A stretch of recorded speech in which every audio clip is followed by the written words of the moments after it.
आप किसी भी पुरुष से पूछ लो, चाहे वो कितने भी पढ़े लिखे क्यों ना हो, लेकिन सब यही कहेंगे कि स्त्रियों को सीता के जैसी ही होनी चाहिए। और इतना सुनते ही स्त्रियां नाराज़ हो जाती हैं कि दुनिया कहाँ से कहाँ पहुँच गई और इनको अभी भी सीता ही चाहिए। लेकिन सच पूछिए तो मेरा भी यही मानना है कि स्त्रियों को बिल्कुल सीता के जैसी होनी चाहिए। और माता पिता को चाहिए, खासकर माता को, कि अपनी बेटियों को बिल्कुल सीता की जैसी होने का प्रशिक्षण दें। चलिए आपको कारण बता दें कि क्यों पुत्री को सीता जैसी बनाना चाहिए। राजा दशरथ ने कहा था कि पुत्री धनुष को छूना मत, इससे दूर ही रहना। लेकिन उन्होंने धनुष को सिर्फ छुआ नहीं था, बल्कि उसे उठाया भी था। छूना तो मान लीजिए कि गलती से हो भी जाता है, लेकिन उठाना गलती से नहीं होता है। उन्होंने जानबूझकर उठाया, ये जानते हुए भी उठाया कि इसके लिए उनके पिता ने मना किया है। और इसके बाद उनके पिता को भी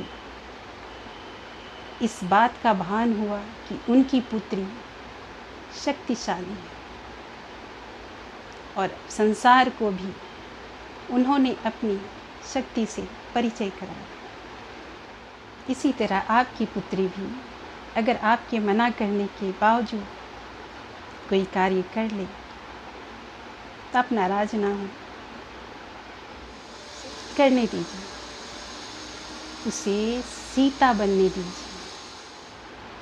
इसी तरह जब श्री राम वन को जाने लगे थे तो सीता जी ने कहा कि मैं भी चलूँगी, और सिर्फ कहा ही नहीं, साथ में गई भी। इसी तरह जब आपके पति वर्क प्लेस पे जाएं तो आप भी अपने ससुराल वालों से सीता बनने की आज्ञा लीजिए और अपने पति के साथ जाइए। जंगल में जब उन्होंने स्वर्ण मृग को देखा तो तुरंत अपने पति से स्वर्ण मृग की मांग कर दी। उन्होंने कहा उन्हें स्वर्ण मृग चाहिए, और सिर्फ कहा ही नहीं, अपने पति को उन्होंने भेजा भी, क्योंकि वो जानती थी कि उनके पति इस लायक हैं कि उनकी इच्छा पूरी कर सकते। और दूसरी तरफ हम हैं, सारी जिंदगी समझौता ही करते रह जाते। लेकिन अब नहीं, अपने पति को समर्थ मानिए और उनसे अपनी सारी इच्छाएं पूरी करवाइए। सीता बनिए। अशोक वाटिका में जब हनुमान जी सीता जी के पास पहुँचे तो उन्होंने उन्हें अपना पुत्र मान लिया था।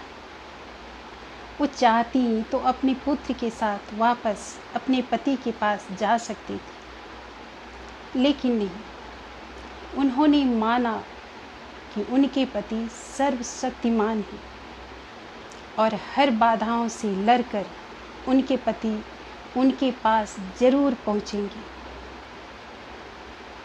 और उनकी इच्छाओं का मान रखते हुए यहाँ से रावण से लड़कर वो लेकर जाएंगे। आप भी अपने पति को कम मत आंकिए।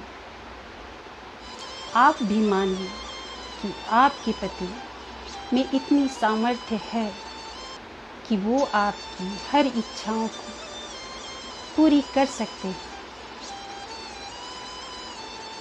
आप समझौते मत कीजिए, अपनी इच्छाएं उनके पास रखिए, फिर देखिए कैसे वो श्री राम बनके आपकी हर इच्छा को पूरी करते हैं। सीता बनो, सीता बनो। अगर हमारी बात आपको गलत लगी या हमने आपकी भावनाओं को ठेस पहुंचाया हो तो हमें माफ़ कर दीजिएगा। हमने सिर्फ अपने मन की बात रखी। Thank you.